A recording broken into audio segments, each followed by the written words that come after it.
લંડનમાં કોરોના વાયરસના સામે આવેલા નવા સ્વરૂપને લઈને ગુજરાતમાં અને ભારતમાં તેની કેવી અસર થઈ શકે તેમ છે. ડોક્ટર મોનાબેન દેસાઈ આપણી સાથે છે. બેન, વાયરસનું જે સ્વરૂપ છે તેમાં પરિવર્તન આવ્યું છે. ખાસ તો અહીંયા આગળ પણ એ પ્રકારની પરિસ્થિતિ પહેલા થઈ હતી કે લક્ષણો તો તે બદલાયા હતા. હવે ભારત દેશમાં પણ તેને લઈને એક દહેશત જોવા મળી રહી છે. વાસ્તવમાં આ છે શું અને ભારતના જે લોકો છે તેની રોગપ્રતિકારક શક્તિ સક્ષમ છે કે આની સામે લડી શકે?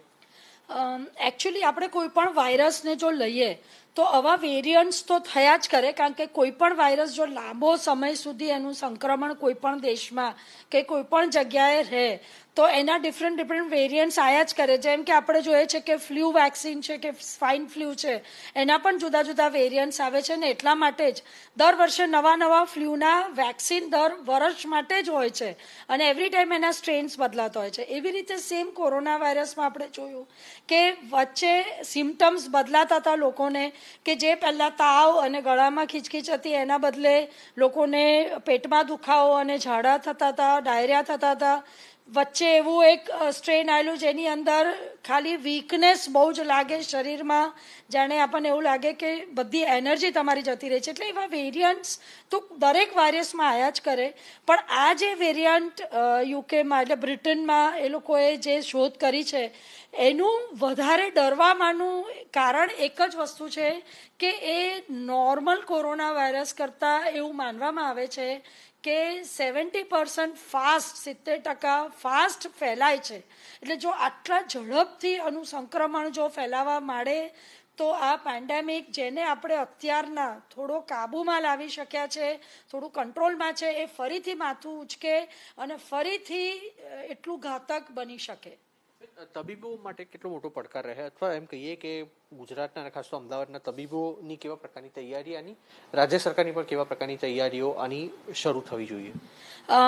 એકચ્યુઅલી એક ખૂબ સરસ સ્ટેપ સરકારે લીધો છે કે બધી જ ઇન્ટરનેશનલ ફ્લાઇટ્સ જે બ્રિટનથી એટલે યુકેથી આવતી એ બધી ફ્લાઇટ્સ આવન જાવન ટોટલી બંધ કરી કાઢ્યું છે. અને જે ફ્લાઇટ અત્યારે આવી ગઈ છે એ લોકોને બધાનું આરટીપીસીઆર થઈ રહ્યું છે અને એ લોકોને ક્વોરન્ટાઇન કરવામાં આવ્યું છે. અને એ ક્વોરન્ટાઇન સરકાર કરવાની છે, કારણ કે આપણે જોયું છે કે હોમ ક્વોરન્ટાઇન માટે આપણે લોકોને મોકલીએ છીએ તો લોકો એટલા શિસ્તતાથી એનું પાલન નથી કરતા. હવે આ જો વાયરસ હજી નવો છે, એની અત્યારના હજી એના ઉપર રિસર્ચ ચાલી રહ્યું છે, એટલે હજી વૈજ્ઞાનિકોને પણ ખબર નથી કે આ જે દવાઓ આપણા જે પ્રોટોકોલ છે એ જ દવાઓ એ જ પ્રોટોકોલ આ નવા વેરિયન્ટમાં પણ કામ લાગશે કે નહીં. અત્યારે તો એવું માનવામાં આવે છે કે બહુ ઘાતક નથી, પણ સમય જ આપણને બતાવશે કે આ નવું વેરિયન્ટ કેટલું ઘાતક છે.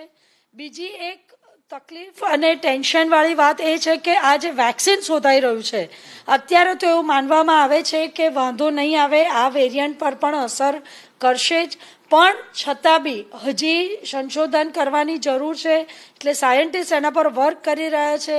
એટલે આપણને હજી સાચે જ ખબર નથી, શ્યોર રિઝલ્ટ નથી કે આ જે નવું વેરિયન્ટ પર જે નવું શોધાયું છે એના ઉપર આ જે વેક્સિનો શોધાઈ ગઈ છે એ એટલી જ કામ કરશે કે નહીં કરે.